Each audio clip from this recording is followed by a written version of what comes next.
In 2016, engineers used modern laser equipment to test the alignment of one of the most precisely constructed structures on Earth. The margin of error they measured was smaller than the thickness of a credit card. The structure wasn't new, experimental, or built with modern machinery. It was completed more than 4,000 years ago. The Great Pyramid of Giza aligns to true north with a precision that even today's buildings struggle to achieve. Its massive stone base is almost perfectly level across an area larger than 10 football fields. What makes this unsettling isn't just the accuracy, it's the silence. No blueprints survive. No construction manuals explain the process. No written record tells us how this level of precision was achieved. And that silence wasn't accidental.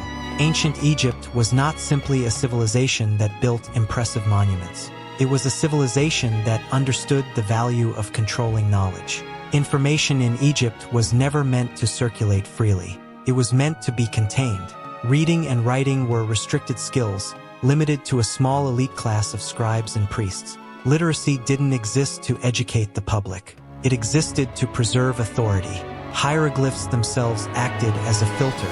Each symbol could carry multiple meanings depending on context, sound, and religious significance. To most people, the writing looked decorative.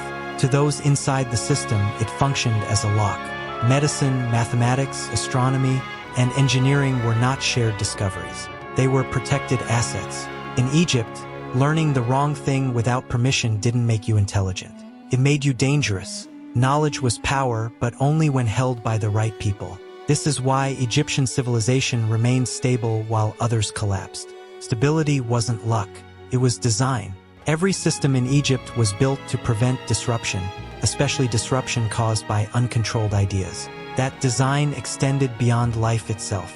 The Egyptian afterlife was not a vague spiritual hope. It was a structured system of judgment. Every action taken in life was believed to carry consequences beyond death. A person's heart would be weighed against Ma'at, the principle of cosmic order. Fail that test and your existence didn't continue. It ended, not symbolically, completely. This belief changed behavior in a powerful way.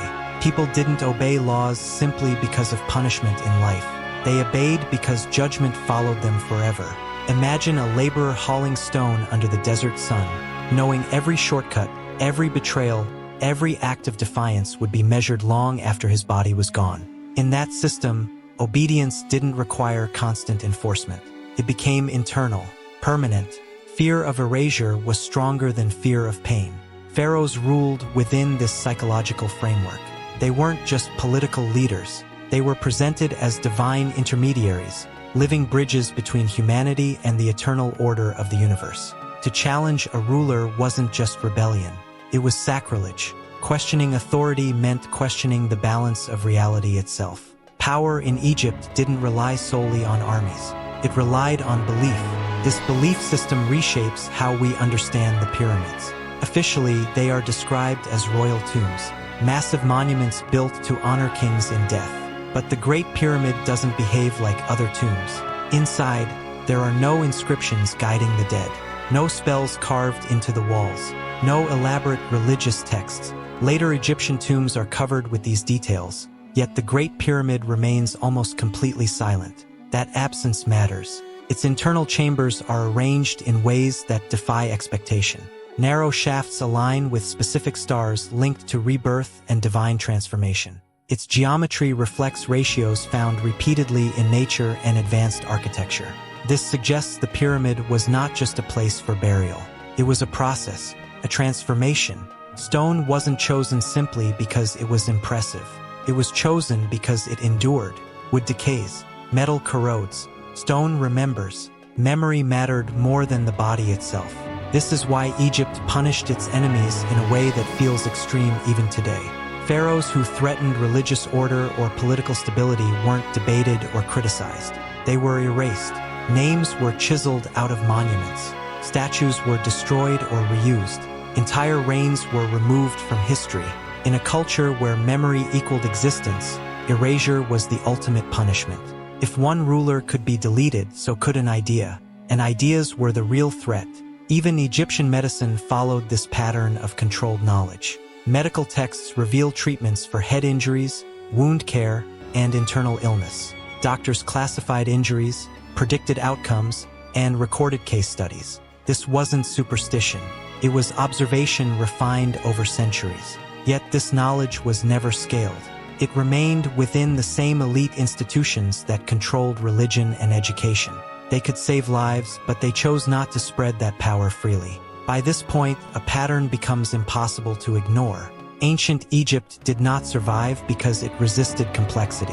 It survived because it mastered it. The civilization was designed to endure by controlling information, shaping belief, and hiding its deepest truths behind ritual, architecture, and silence. And this is only the surface, because beneath this system lies something even more calculated. A civilization that turned a river into a predictive engine, feared innovation more than enemies, and understood the human mind long before psychology had a name. Ancient Egypt's greatest advantage was never its armies or monuments. It was prediction. At the center of that ability was the Nile. Every year, the river flooded its banks, spread across the land, and then withdrew. To most ancient societies, this kind of natural force would be terrifying. To Egypt, it became reliable, predictable, manageable. The key wasn't worship alone. It was observation. Priests tracked star movements, seasonal winds, and water levels with obsessive precision. Over generations, these patterns were refined into calendars that could forecast floods months in advance. This turned uncertainty into planning and survival into strategy. Control over the Nile meant control over food, labor, and time. Crops could be anticipated. Storage could be prepared. Taxes could be calculated before harvests even began. When drought or famine struck surrounding regions, Egypt appeared protected, almost chosen.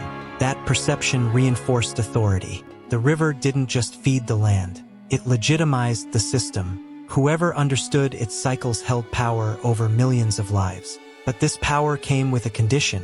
Nothing could disrupt the balance. To the Egyptian mind, chaos was not an abstract concept. It was a force known as Isfet, the breakdown of order, the collapse of meaning, the return of nature's unpredictability. Every ritual, law, and monument existed to hold chaos back. This is why Egypt feared change more than invasion. Change introduced variables. Variables invited chaos. Chaos threatened survival. This fear shaped every decision the civilization made. Innovation was not celebrated. It was questioned. New tools, new ideas, new social arrangements were treated with suspicion unless they reinforced stability. While other civilizations experimented, Egypt refined. Artistic styles stayed consistent for centuries. Tools evolved slowly. Architecture followed strict patterns. This wasn't stagnation. It was deliberate restraint. Egypt wasn't trying to move forward faster. It was trying to avoid collapse. This philosophy extended into labor and social structure. Workers were not disposable. They were managed. Seasonal labor aligned with flood cycles. Entire populations moved in rhythm with the river. Life itself followed a schedule shaped by predictability. In a world where uncertainty usually meant death, Egypt offered structure, and people accepted control in exchange for survival. Religion reinforced this arrangement. Gods were not chaotic beings. They represented order, roles, and balance. Each deity governed a specific force that needed to remain contained. Storms, fertility, death, authority, nothing was left undefined. Even conflict had rules. By turning natural and emotional forces into gods, Egypt gave people a way to understand and accept their place within the system. This is also why Egypt resisted technological disruption. Tools that could replace labor too quickly would destabilize social hierarchies. Knowledge that spread too freely could weaken religious authority. Progress was filtered carefully. Only innovations that strengthened predictability were allowed to take root. Everything else faded quietly or was absorbed into ritual. What's striking is how modern this strategy feels. Predictive planning, risk management, controlled information, narrative authority. These are not ancient instincts. They are timeless ones. Egypt simply recognized them early and built an entire civilization around them. Yet this obsession with balance carried a cost. The same system that made Egypt stable also made it rigid. When external forces arrived with different values, faster adaptation, and new economic models, Egypt struggled to respond. Not because it lacked intelligence, but because flexibility had never been its goal. Still, the system worked longer than almost any other in human history. Thousands of years passed with the same cultural foundations intact. That kind of endurance doesn't happen by accident. It happens by design.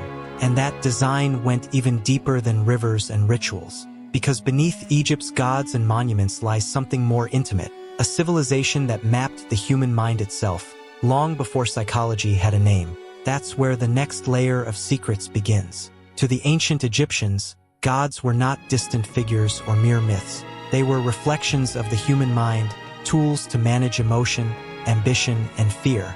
Horus represented authority, vision, and rightful rule. Anubis symbolized the fear of death and the journey into the unknown.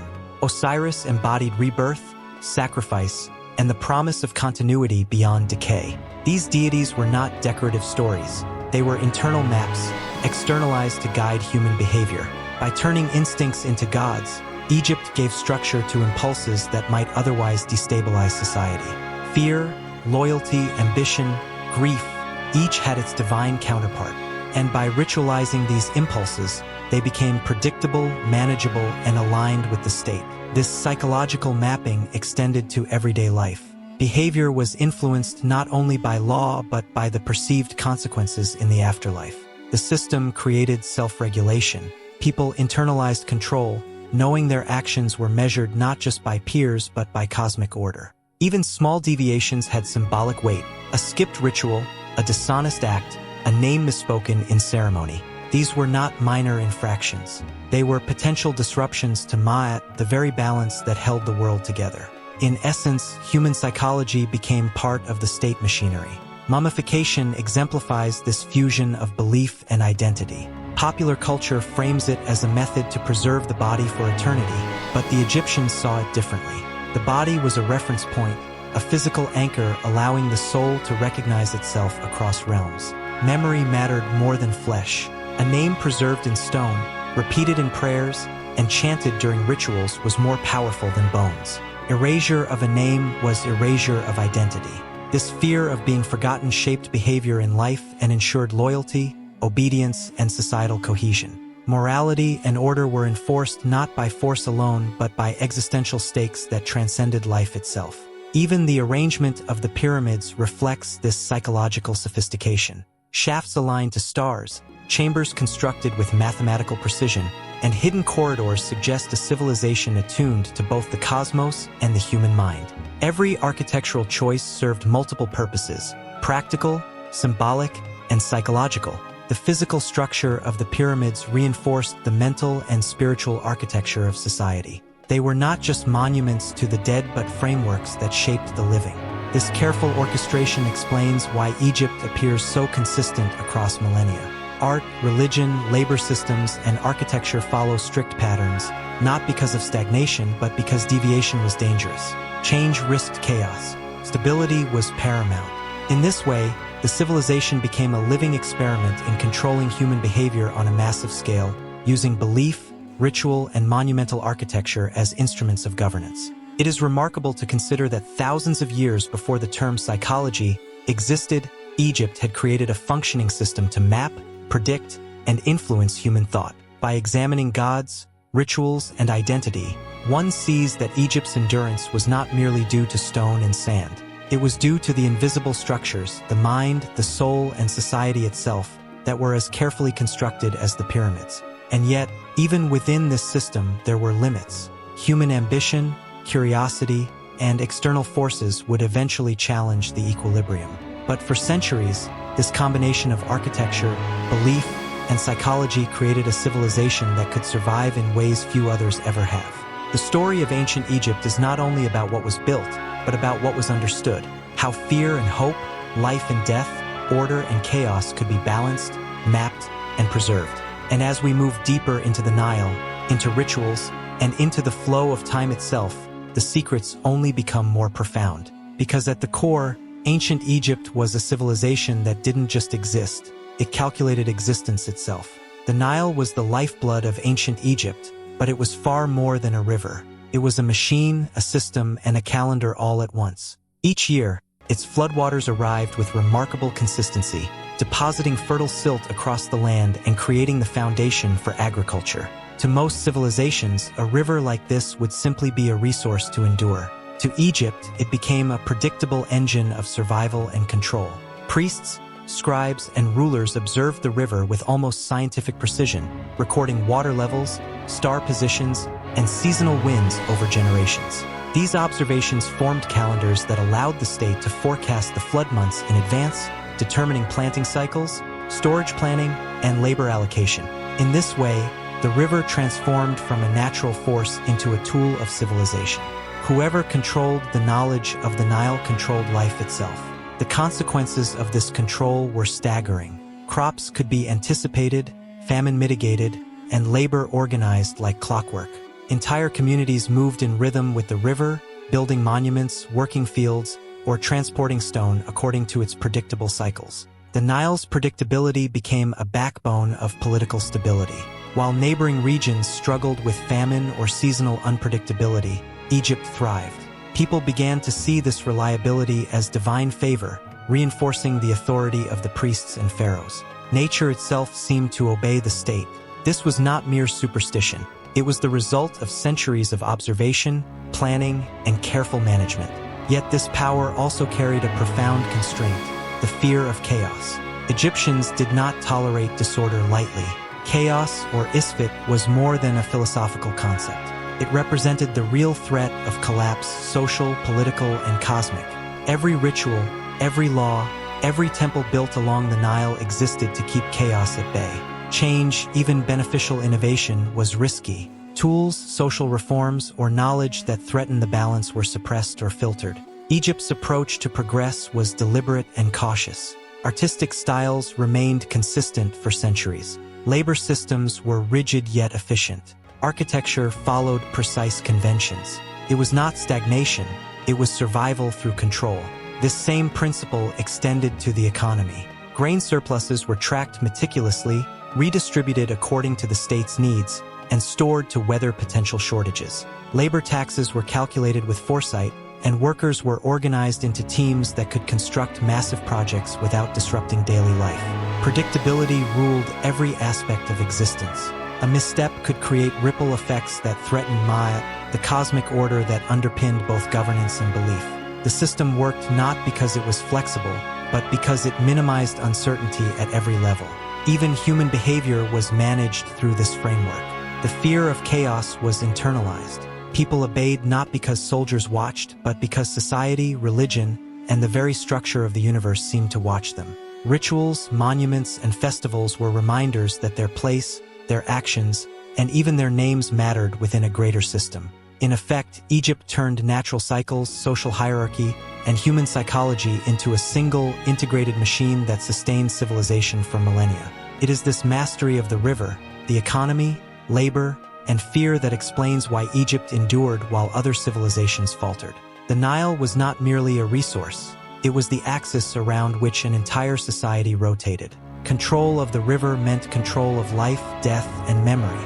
Predictability was power, and Egypt wielded it with precision few civilizations would ever match. And yet, even with such a system in place, the Egyptians were not infallible. External pressures, human ambition, and unforeseen events would eventually challenge their balance. But for thousands of years, the Nile, the rituals, and the fear of chaos created a civilization that seemed almost engineered to endure. And beneath all of it lay the deeper, invisible architecture of the mind itself, a civilization that calculated not just the flow of water, but the flow of thought. For the ancient Egyptians, time did not flow the way we think of it. It was not linear, pushing endlessly forward. It was cyclical, repeating, predictable, and measurable. Seasons returned, floods came and went, and the rhythm of life followed the pulse of the Nile. Kings rose and fell, yet the system beneath them endured. Temples were aligned to the stars, monuments timed to celestial events, and calendars built to track cycles that repeated over centuries. Eternity was not imagined as endless duration. It was imagined as perfect repetition, a balance that could be maintained without interruption. This mindset shaped every decision, every structure, and every law. Egypt built not to evolve, but to last. This obsession with permanence explains the consistency that defines Egyptian art, architecture, and culture. Styles remained remarkably uniform for thousands of years. Tools changed slowly. Labor systems were rigid but efficient. Religion, law, and society operated in a framework designed to absorb human behavior rather than be reshaped by it. Change was not avoided because it was undesirable.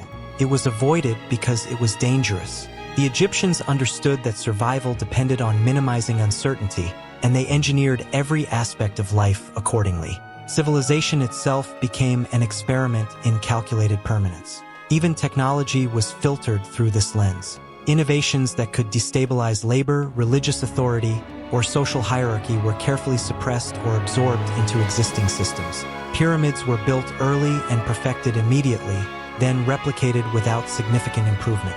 Knowledge was concentrated, refined, and deliberately contained. Progress was never casual. It was strategic, controlled, and aligned with survival.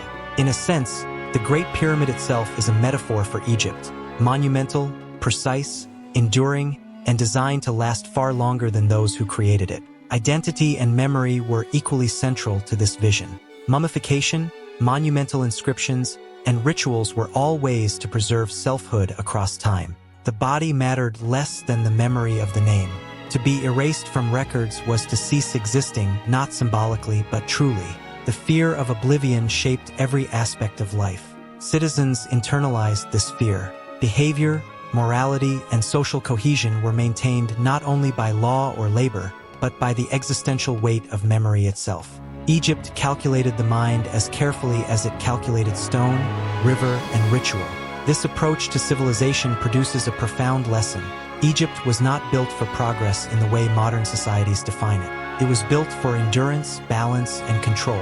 The secrets are not hidden underground or locked away in mysterious texts. They are embedded in the very structure of the society, in the rhythms of the Nile, the alignment of the stars, and the human need for memory and meaning. For thousands of years, this combination of observation, psychology, architecture, and ritual created a civilization that defied collapse, that mastered both people and nature, and that continues to fascinate us millennia later. The true mystery of ancient Egypt, then, is not how they built their pyramids or temples. It is how they understood life itself, how they measured time, controlled thought, and preserved identity. They didn't just build monuments. They built systems, invisible yet enduring, that allowed civilization to survive in a world that was constantly changing. And even today, walking among the ruins, we are reminded that permanence is not a matter of strength alone, but of design, foresight, and understanding the human mind in ways we are only beginning to comprehend.